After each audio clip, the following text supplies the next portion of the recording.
Let's move to the National League Central, where the Milwaukee Brewers are 10-6, leading the pack. I think this is the team I feel I have like the biggest green arrow up in terms of I feel better about them than I did to start the season. Where are you at with Brewers? Definitely better. Obviously, I saw them for a couple of days last week, wrote about William Contreras, all in on him. He's continued to look fantastic. And yeah, I think offensively, I know Yelich just hit the IL. Offensively, I think there's just been a lot to be encouraged about. But man, I mean, I'm still looking. I know the numbers have been okay so far, but DL Hall has not looked awesome. Joe Ross, Colin Ray, okay. I'm just looking at that starting staff and wondering if that's really going to hold up. I still feel better about the Brewers in general, but I'm still hesitant to kind of go all in with them because of kind of the state of the pitching staff. Yeah, they bang though. Which is new. That's not like Blake Perkins is raking. Like they got, and Churrio's like, Churrio's starting to find it. And like Churrio's going to go on a heater here where you're like, oh, right. He's like one of the most talented players some scouts have ever seen. Like, of course. Yeah. So Willie Adames looks awesome. Like they've had a lot. I feel better about them. I just can't go all in on them as like a definite division favorite yet. The Pittsburgh Pirates are 11-7. They are in an L2. I've watched them lose with my own two eyeballs the last two nights. And I'm going to say I feel slightly better about the Pirates. I agree. Slightly better. Mostly because of the pitching staff. These arms are legit. Jared Jones.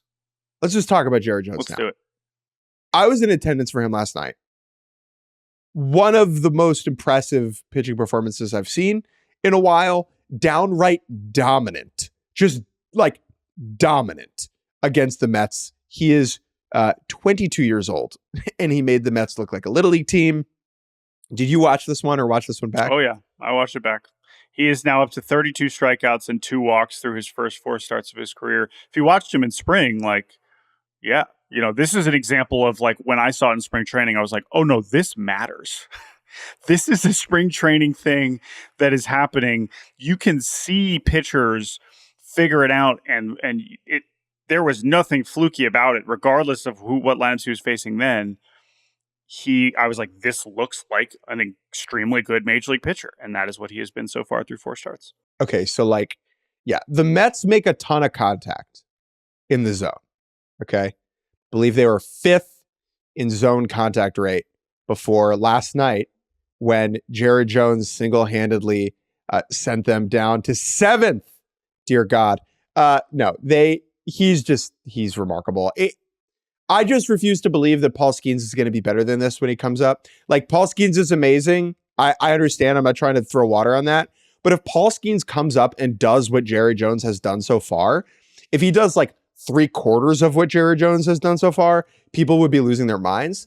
And like, this dude is the real deal. Yeah. The real deal. And that was my point in spring. Like, I understand you should want both these guys in rotation. I think you're going to get that soon. I think that is going to happen in the near future as he's looked excellent in AAA. Yeah. But it's also a reminder of like Jones' high school pick, 2020.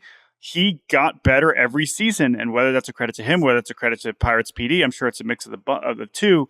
He had thrown 6 good innings in AAA last year, right? Like he had made the progressions and had proven it at every level in a way that Paul Skeens is now doing in his short time in pro ball, but it's not the same thing. And that's why Jones got that opportunity right out of camp. Can I say something irresponsible? Please. It is a bummer that Spencer Strider is out for the year. Mm-hmm. If you want to fill that same kind of void in your heart and watch a similar type of arm, Jared Jones is not the same. Again, it's not the same, but he's not different.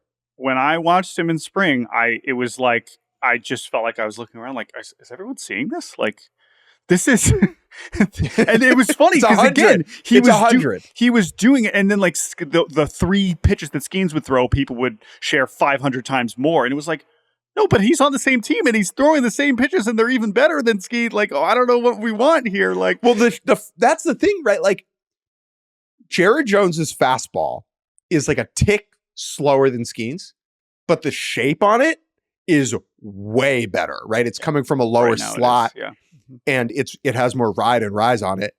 it's a better pitch than Skeens' fastball, which is insane because Skeens is sitting like 101. Like, I understand that that's a crazy thing to say. Yeah. But we know this about fastball shape now. And we will see I'm all in on Skeens. Jared We will Jones. see Skeens soon. We will see them back to back. It is going to be a very funny mix when I know Marco Gonzalez just got hurt, but if they could go like every other day, Jones, Martin, Perez, Skeens, that's hilarious. Dude. But it's not surprising seeing Jared Jones. Yeah. It was Jared Jones against Jose Quintana last night at Citi Field. It was an unbelievable vibe switch every time the inning changed. Martin Perez has reached that guy knows how to pitch territory. Oh, absolutely. He is just a lefty. He's keeping guys off balance. He's done that before. And it would not surprise me at all if he can do something between his miraculous all-star season in 2022 and his year of regression in 2023. Like, there was no way he's going to replicate his all-star season. And I also don't think he was as bad as he looked last season because he knows what he's doing. Just to wrap things up on the Pirates, though, we only feel slightly better about them because this offense kind of stinks right now, playing above their skis. I'm worried about O'Neal Cruz specifically against left-handed hitting. He has looked really out of sorts. I think his like OPS against lefties in his big league career is under 550. I can tell you that right now. So Cruz, and his overall line is no bueno. But for his career now, 831 OPS against right-handers, 493 against lefties, and that is troublesome. And it seems that last night they moved him. They finally started to move him down in the order. I know that was against the left-hander. It'll be interesting to see if that changes for the just in general. But I don't know. I don't know what the right solution is for this Pirates lineup because they're searching right now.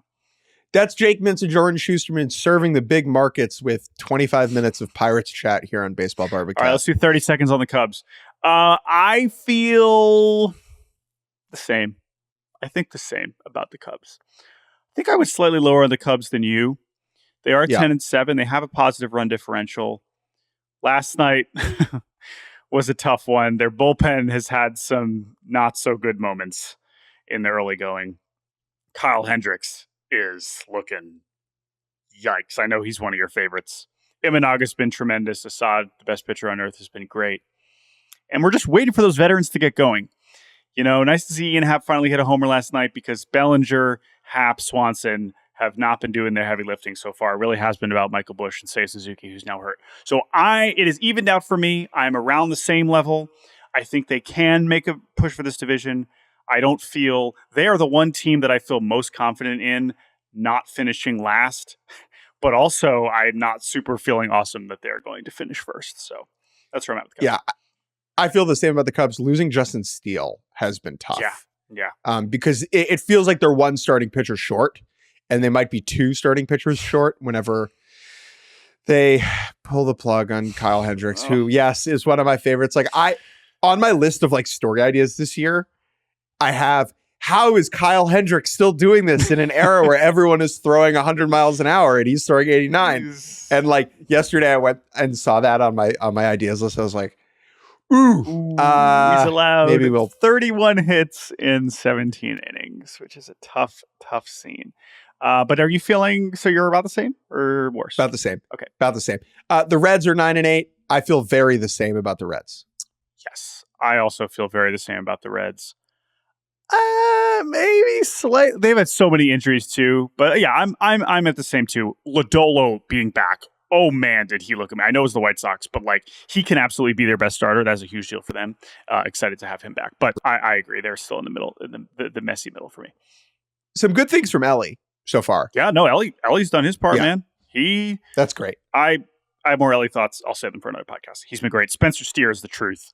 I can't believe, like, he did it for the entirety of last season, and then we came in this year, and we were like, oh, like, no. Spencer Steer is their best hitter, and he is going to continue to be that. Let's finish this up with the 9-9 St. Louis Cardinals. I'm going to say I feel worse about them, and that's just because Arenado and Goldschmidt have been so bad, and I think every day that goes on where they're still not hitting, it's fair to be like, how washed are they? Right. I mean, we did this last year and they rebounded. Right. I don't think they're totally cooked, but they may not be two of the best 20 hitters in the world anymore. The good news is they're not already in the same hole that they started to dig themselves in last year. I absolutely feel worse about them because of the offense has not come together yet. And that's what I was counting on when I picked them to win the division. So, yeah, I feel worse. I don't think they're doomed, but I definitely feel worse.